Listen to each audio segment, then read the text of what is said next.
Episode 130। अबीर का अरबाज के साथ रिश्ता। जब तक ईशानी और अरबाज कुछ कहते, गाड़ी चलने लगी थी। ईशानी ने ये देखकर कहा, अरे अबीर रोको। तभी अरबाज ने एक टैक्सी को रोका और बोला, भाभी जल्दी गाड़ी में बैठो। उसी वक्त दोनों गाड़ी में बैठकर किडनैपर्स की गाड़ी का पीछा करने लगे। अरबाज ने ईशानी से कहा, ईशानी तुम्हें कोई आइडिया है कि कौन है ये लोग?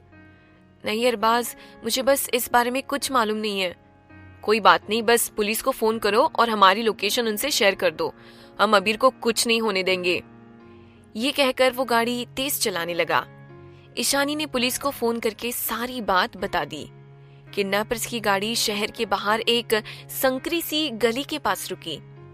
वो लोग अबीर को किसी घर के अंदर ले गए। ईशानी और अरबाज गाड़ी का पीछा कर रहे थे। उसने पुलिस को भी इन्फॉर्म कर दिया था। एक संकरी गली में एक टूटे फूटे घर के सामने वो लोग रुके, लेकिन अरबाज और ईशानी की पकड़ से दूर वो कहाँ ओछल हो गए उन्हें मालूम ही नहीं चला। ईशानी और अरबाज कार से उतरकर आसपास के लोगों से उन्होंने पूछने लगे। वो उस गाड़ी की मॉडल और रंग बताकर जानकारी लेने की कोशिश कर रहे थे। अरबाज ने एक आदमी से पूछा, भैया जी क्या आपने इधर से काले रंग का एक मारुति वैन जाते देखा क्या? जस्ट अभी अभी गई थी, वो बहुत तेज रफ्तार में निकली थी। उस आदमी ने कहा, जी नहीं भाई जी। ईशानी भी उधर खड़े एक आदमी से पूछताछ कर रही थी, अंकल आपने कोई ब्लैक मारुति इधर से तेज रफ्तार में गुजरती हुई देखी क्या? दूसरे आदमी ने कहा, गई भी होगी तो मैंने गौर नहीं किया, रोज कितनी ही गाड़ियां निकलती है। अरबाज ने ईशानी को देखते ही कहा, भाभी ये लोग तो कुछ बता नहीं पा रहे हैं, क्या करें? अरबाज इस रास्ते से आगे चलते हैं, हो सकता है कि वो लोग मिल जाए, आगे देखते हैं। ईशानी और अरबाज एक बार फिर से गाड़ी में बैठ गए। ईशानी ने उससे कहा, कुछ दूरी के बाद उन्हें दो रास्ते नजर आए। अरबाज मुझे लगता है कि वो लोग इस कच्चे रोड से गए होंगे, देखो मिट्टी पर टायर के निशान हैं। हाँ, निशान से तो वैन के टायर के ही मालूम पड़ रहे हैं, चलो चलते हैं। वो दोनों उसी कच्चे रास्ते से चल दिए। आगे उन्हें एक मकान नजर आया जहां कुछ गुंडे टाइप लोग मौजूद थे और वही काले रंग की वैन भी नजर आई। अरबाज ने ये सब देखकर कहा, भाभी लगता है अबीर को इन लोगों ने इसी मकान के अंदर कैद करके रखा है, तुम यहीं रुको, मैं जाकर देखता हूँ।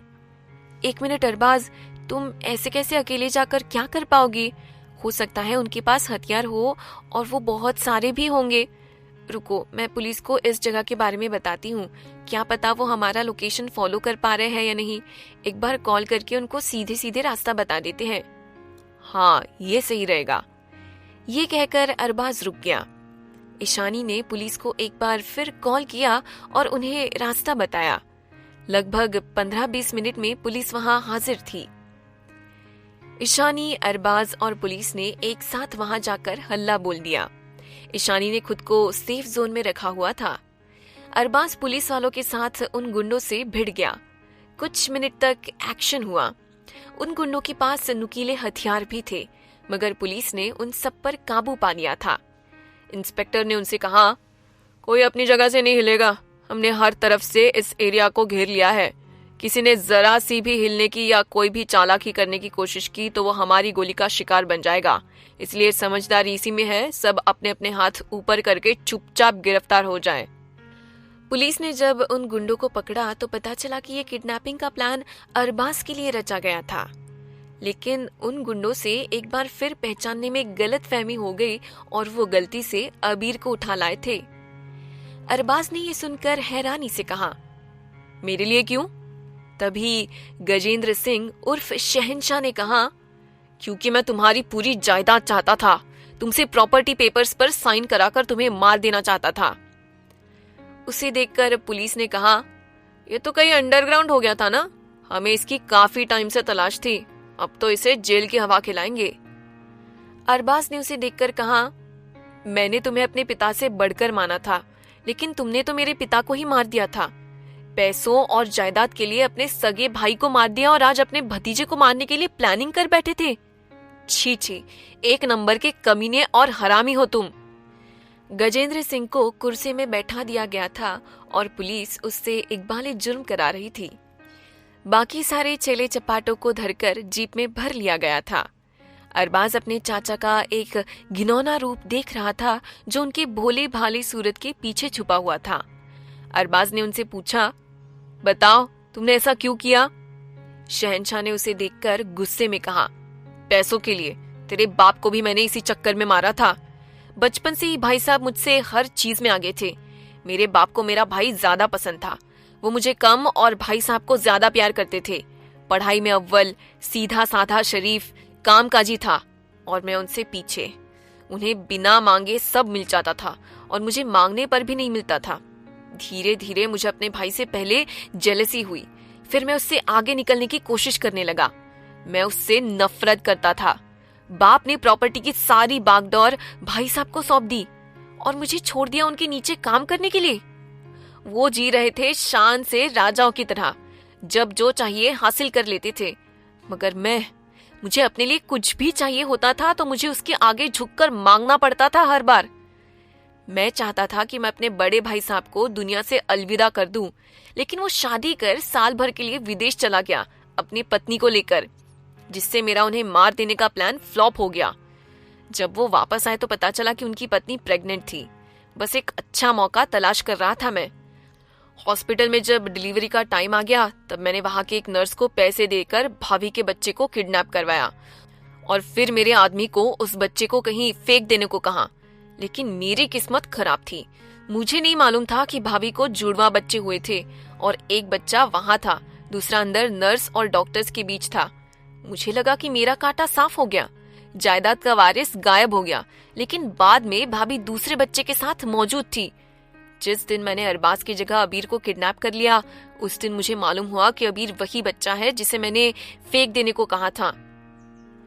दोनों की शक्ल मिलती है, इसलिए मुझे समझ आ गया था कि तुम दोनों जुड़वा भाई हो।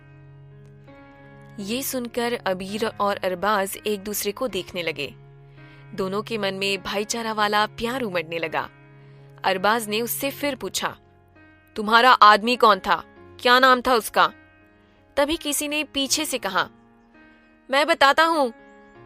अबीर ने उस शख्स को देखकर कहा, आप कौन हैं?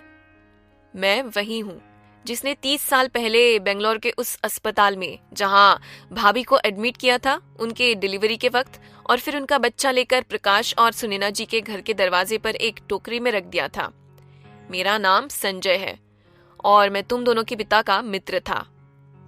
ये नाम सुनते ही ईशानी, अबीर और अरबाज को याद आया कि माँ ने अपनी कहानी में संजय नाम के शख्स का जिक्र किया था।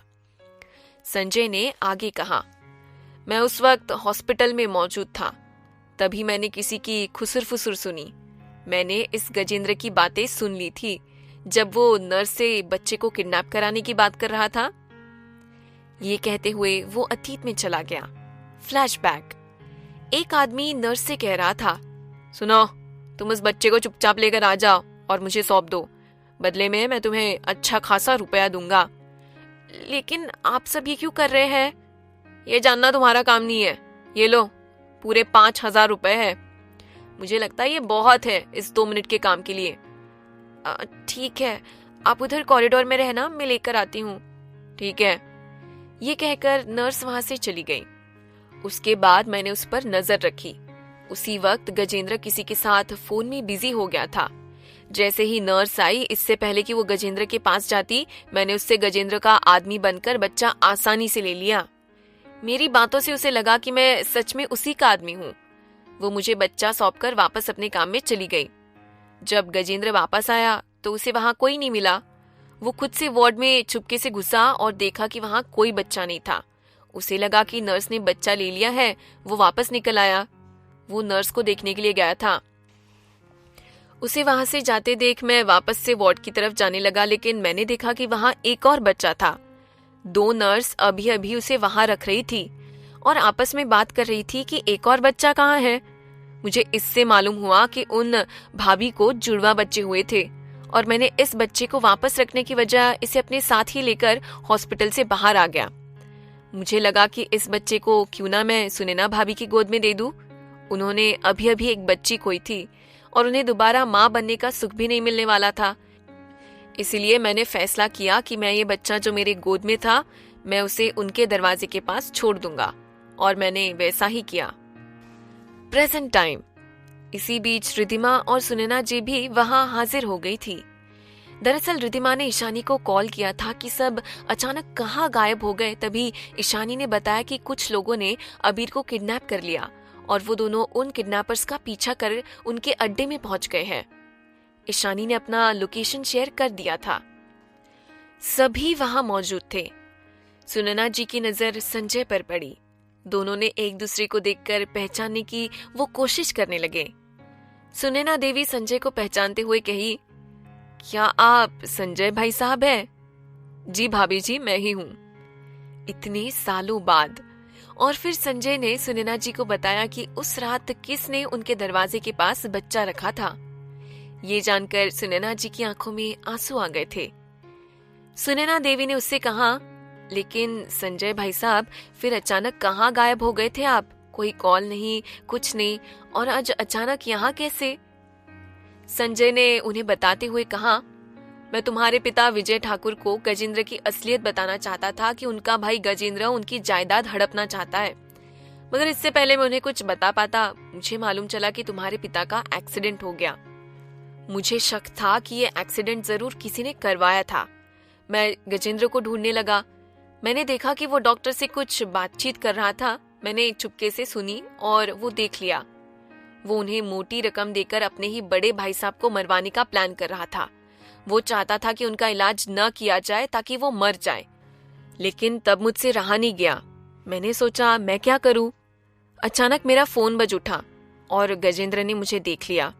मैं डरकर वहां से भागा, लेकिन गजेंद्र और उसके लोगों ने मेरा पीछा किया। हम काफी दूर तक निकल आए थे। गुंडों ने पीछे से मुझे ठोकर मारा और फिर मेरी गाड़ी तेज रफ्तार में अनबैलेंस्ड होकर खाई से गिर गई। लेकिन मेरी किस्मत अच्छी थी जो मैं बच गया। जब मुझे होश आया तब मैं किसी झोपड़ी में एक खटिए पर था और मेरा शरीर पूरी तरह जख्मी था। मैं उठ ही नहीं पा रहा था। फिर मुझे पता चला कि कुछ आदिवासी लोगों ने मुझे अधमरे हालत में देखा और वो यहाँ ले आए और फिर जड़ी बूटियों से मेरा इलाज किया। कई साल निकल गए थे। मेरी यादें भी कमजोर हो गई थी। किसी तरह मैं अपने परिवार से वापस मिल पाया। मुझे मालूम हुआ कि विजय ठाकुर अब नहीं रहा था और भाभी अपने एक बच्चे के साथ ही किसी तरह जिंदगी को चला रही थी। मैंने सोचा कि मैं गजेंद्र के खिलाफ कार्रवाई करूंगा, मगर मेरे पास उसके खिलाफ कोई पुख्ता सबूत नहीं था कि उसी ने तुम्हारे पिता का एक्सीडेंट कराया था और उसी ने उन्हें मरवाया था। इसके अलावा मुझे इस बात का भी डर था कि कहीं उन्हें मेरे बच्चे को लेकर जाने की बात मालूम पड़ी तो उन पर क्या गुजरेगी। और फिर मौत के मुंह से निकलकर वापस परिवार से जुड़ा था तो परिवार वालों ने भी मुझे इन सब में उलझने से मना कर दिया। उसके बाद मैं बेंगलोर से दिल्ली शिफ्ट हो गया। आज अचानक मैंने अबीर को किडनैप होते हुए देखा।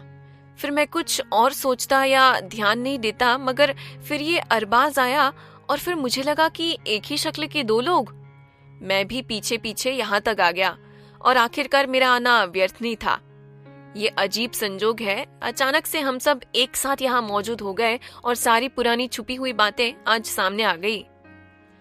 अबीर और अरबाज एक दूसरे के करीब गए और गले मिल गए। मेरे भाई, आखिरकार हम दोनों भाई ही निकले। संजय जी ने दोनों को देखते हुए कहा, अबीर और अरबाज, मुझे तुम दोनों से माफी मांगनी चाहिए। मैंने तुम दोनों को अलग कर दिया। अपने दोस्त प्रकाश और सुनैना भाभी के गम को देखकर मुझे बहुत बुरा लगा और उन पर दया आई। और वो कभी माँ नहीं बन पाएगी ऐसा कहा था, इसलिए मैंने एक माँ से एक बच्चा लेकर दूसरी माँ के खाली गोद में डाल दिया। मैं जानता हूँ मुझे इसका कोई अधिकार नहीं था, इसलिए मैं माफी मांगता हूँ। तुम चाहो तो कोई भी सजा दे सकते हो। अरबाज ने उनका हाथ पकड़ते हुए उनसे कहा, नहीं संजय अंकल, आपने जो किया एक तरह से ठीक ही किया। अगर आप उस दिन अबीर को नहीं ले गए होते तो वो इस कमीने के हाथ लग जाता और फिर पता नहीं ये उसे क्या करता। आपके उस काम की वजह से ही आज ये सही सलामत है। फिर अबीर ने उनसे कहा, हाँ अंकल, हमें आपसे कोई शिकायत नहीं है। यूं समझ लीजिए कि सब ऊपर वाले की मर्जी थी। और जरूरी बात तो ये है कि आज एक साथ सारी कड़ियां जुड़ गई और हमें मालूम चल गया कि वाकई हम दोनों भाई हैं। ये सुन संजय जी ने कहा, लेकिन मैं एक बार बेंगलोर जाकर तुम्हारे माँ से जरूर मिलना चाहूंगा। उनसे भी माफी मांगना जरूरी है। एक बार वो भी मुझे माफ कर दे, मेरे दिल का बोझ हल्का हो जाएगा। पुलिस उन गुंडों को लेकर वहां से जाने लगे तो अरबाज और अबीर ने एक साथ कहा, इंस्पेक्टर, इस पर कड़ी से कड़ी कार्रवाई करना और इसे सजा दिलाना। आप लोग फिक्र ना करें, इसके लिए कड़ी से कड़ी सजा जरूर मिलेगी। अब आगे क्या होगा जानने के लिए सुनते रहिए हार्ट बीट कैफे मेरे यानी आयुषी के साथ। आपको क्या लगता है हमें कमेंट सेक्शन में बताना बिल्कुल भी मत भूलिएगा।